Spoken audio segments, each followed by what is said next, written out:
Hi guys, welcome back to my channel. It's Raj here. For all those who don't know me, I'm currently a student admitted at the University of Manchester and I'm hoping to start college this September. So, in today's video, we are interviewing a student at the University of California at Berkeley, which is arguably the best public college in the whole world.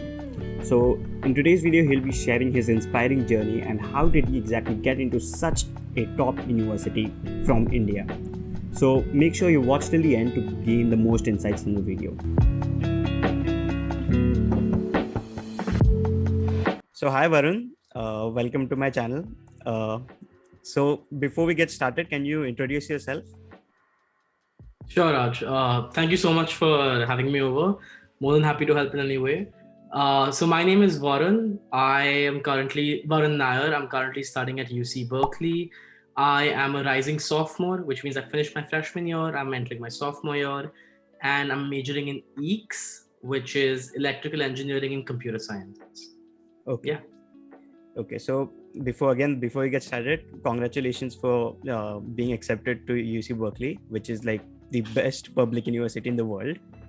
So first of all, let's recap. How was your first year in the college? How was your experience during the first year? Because it was, yeah. So I think that's a great question. My first year is very different from most people's first year would be in the past or in the future, because my first semester, which is my fall semester, was completely remote. Because for me at least, because I was back home in India, it was a little difficult. Honestly, it was completely online. Luckily, I don't think that's going to be the case for incoming Berkeley students next year. It's going to be in person. So my first semester was a little hectic because the whole time zone shift. I would be up at 3:30 a.m., 4 a.m. taking a class or some discussion. Wow. But my spring semester was much better. I came to the US in Jan, and it's been a great blast. It's still online, but you get to meet more people. You get to like work with them, study with them, hang out with them. Get to just meet a fascinating bunch of people throughout UC Berkeley. So yeah, and it's been a great year overall. How is the COVID situation generally over there currently? So is it being normalized? Yeah. So I think the start of the semester was a little tougher. Vaccinations were still not out. We were still like everyone was being very cautious. We still are, but as you can see, like as the semester progressed, people start getting more and more vaccinated. So more people would like open up. We would still no public gatherings, not more than like many people. You'd be in your own sort of bubble, just to be just to be safe on your own sort of level. But now I know June 15th, California's like taking up all its restrictions, and everything should be fine after June 15th in terms of moving up freely. Yeah. Okay. Yeah. So now let's get to the topic of why our viewers are here. They want to know how exactly did you get into a top college? Because for international students, it is especially tougher as compared to as compared to US citizens. So how exactly did you get into the college? So let's get started with the first question.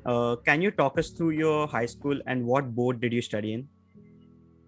Sure. So my 9th and 10th grade, which is freshman and sophomore year in high school, I was in IGCSE. So I was in a school called Singapore International School in Mumbai. Okay. So what we basically did, like my boards was IGCSE. It's a UK based board by Cambridge. So that was my 9th and 10th. My 11th and 12th was IB, International Baccalaureate. That's, I don't know if you're very familiar with it, but you take like 3 subjects at higher level, 3 at a standard level, and yeah, that's the board I did, and it's been very helpful throughout college as well. And if you don't mind me asking, how much did you end up getting in your high school in your IB? Sure. I think I got a 42 and 45. So the IB is scored on a very weird scale. There are 6 subjects we have. Each of them scored on 7 points. So 6 into 7, that's 42.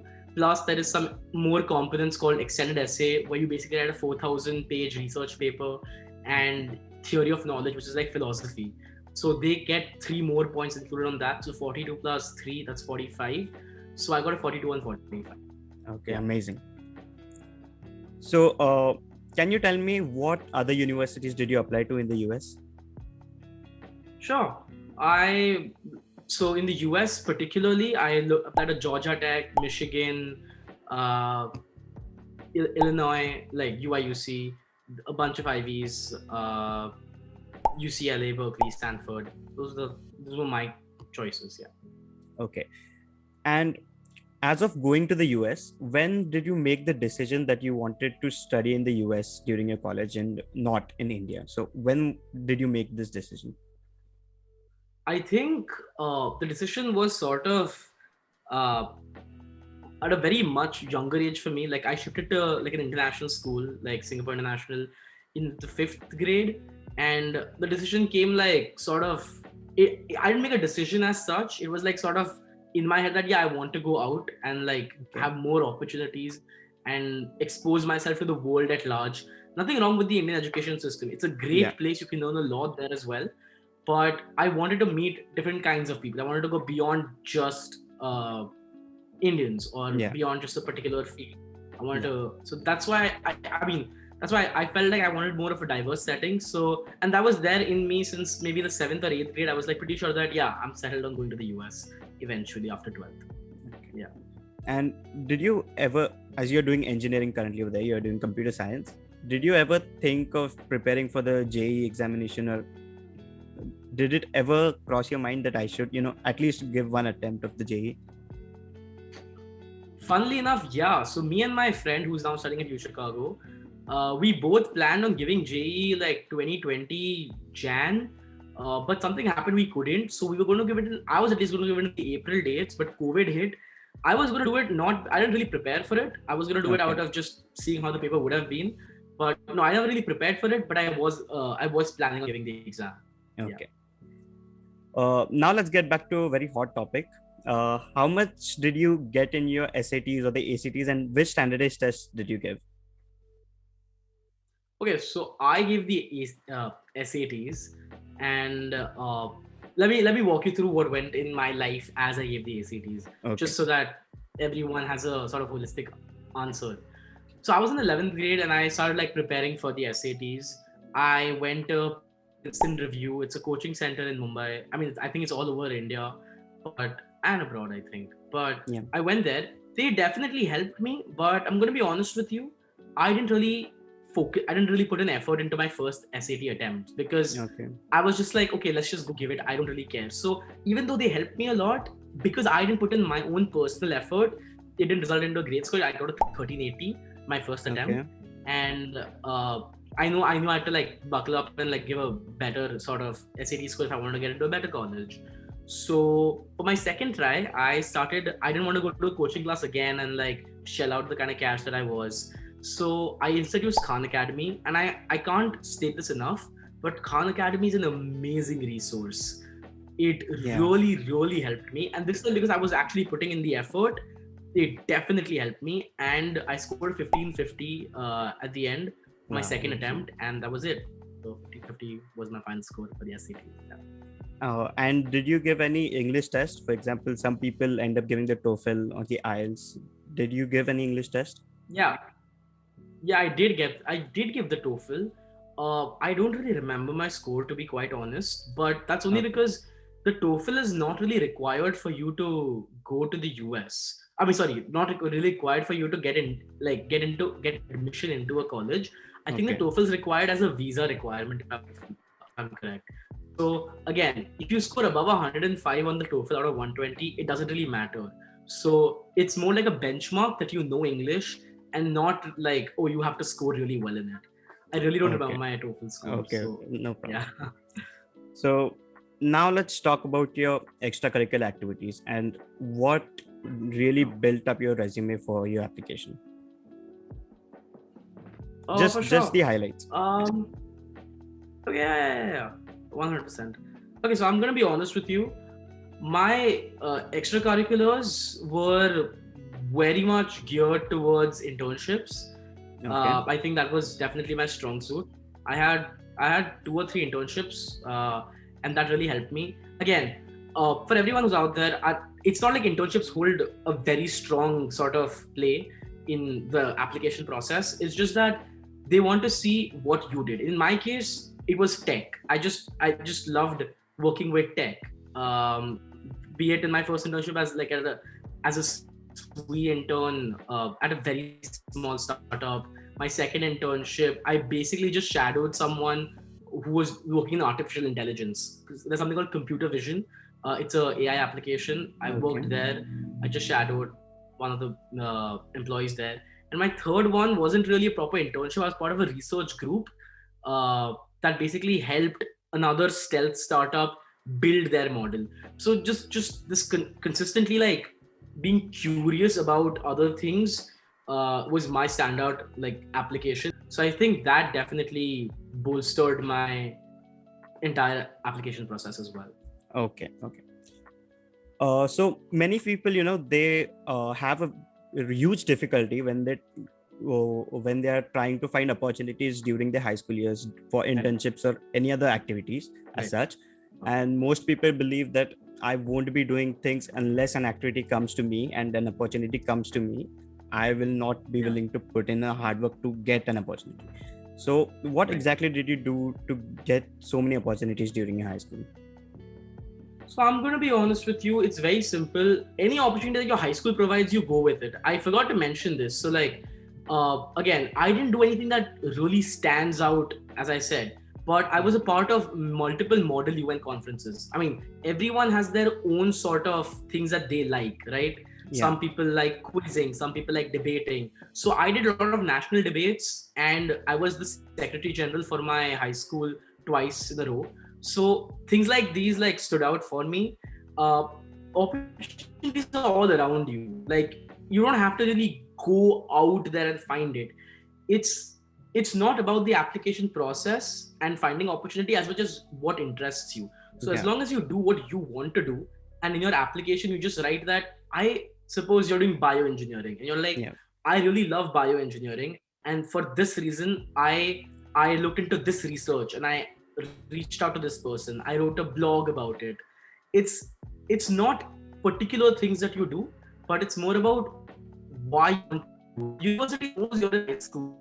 You can't get a internship at Facebook or a Google and show that you're a great tech guy. What you can do is that you're interested in these things. So you can write blogs about it. You don't have to find opportunities to do. You can make your own opportunities happen. So if you think, or if anyone out there who's still in high school thinks that you should wait for opportunity to come to you, you really don't need to, because your opportunity is at your fingertips. You can do anything right now. Just make sure that it aligns with what you want to do in the future.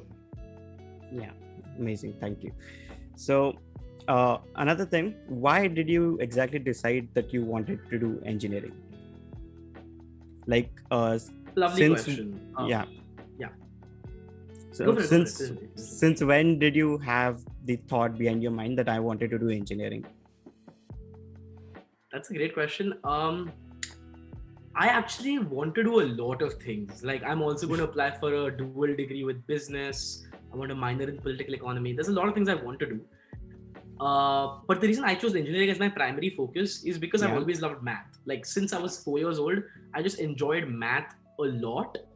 And I thought to myself, what can I do personally that brings together math that I've loved, technology that I have seen grow up? Because as a person born in the 21st century, I have only seen technology like evolve like super fast in the last 20 years.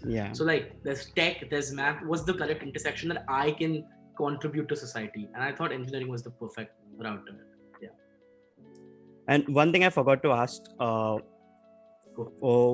what about the AP examinations? Did you give any AP tests, and do you think they were helpful in building your application? For sure. So I did give 5 AP examinations. I actually did an IB diploma and an AP diploma. I would actually advise against it because it's a lot of work. Honestly, like I did it because I don't know, I was bored. I wanted to make my application competitive. But the only benefit I got from APs is that it gave me credits. It doesn't make your application better. It's not like you will get into a better university with APs. But what will happen is your APs will definitely help you get credits for particular classes when you're in university. So for example, I skipped out of Math 1A, 1B because I had some AP examinations. Okay. If that makes sense. Yeah. So, do you have any final tips for prospective applicants who are thinking of applying to UC Berkeley or other such competitive colleges in the US? Yeah, 100%. As I was saying, I feel the university gets huge amount of applications, right? And Yeah, firstly, I'd like to say, if you don't get into university, that does not speak about you not being good enough. It just means that some people were a little luckier than you were. Like, it yeah, does not mean that you aren't good enough for a particular college or not. Okay, that's first. Secondly, the university gets so many applications. How does it figure out? It's looking for a story. There are a lot of good applicants with like 1550s, 1580, even 1600s. The benchmark is getting good grades. The benchmark is making sure that you have your academics in check, your standardized tests in check, but they're looking for a story. Why should you choose me over anyone else? So the yeah, reason, and you have to give them that reason. So they need to see that you have a reason in you. And how do you do that?